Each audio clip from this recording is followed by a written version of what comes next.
എനിക്ക് നല്ല വിഷപ്പെട്ടു. ഉച്ചയ്ക്ക് കഴിച്ച പപ്സൊന്നും ഏറ്റിട്ടില്ല. ഞാൻ പോയി വല്ലതും കഴിച്ചിട്ട് വരാം. പാപ്പനെ കൊണ്ടുപോടാ. ഞാൻ പോടാ, എനിക്കൊന്നുമില്ല. അവര് ചുമ്മാ ഓരോന്ന് പറഞ്ഞത് എനിക്കൊല്ലോണ്ട് എനിക്കറിഞ്ഞൂടെ.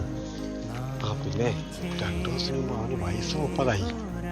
വല്ലതും ചെയ്യണമെങ്കിൽ ഇപ്പൊ ചെയ്യാൻ പറ. നമ്മളൊക്കെ മരിച്ചു കഴിഞ്ഞിട്ട് ചെയ്തിട്ട് ഒരു കാര്യമില്ല.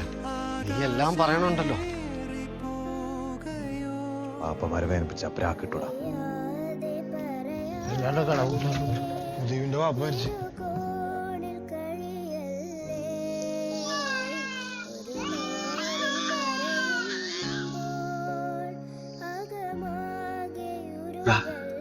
മുജീബേ, വീട് പണിയൊക്കെ തീരാറായടാ.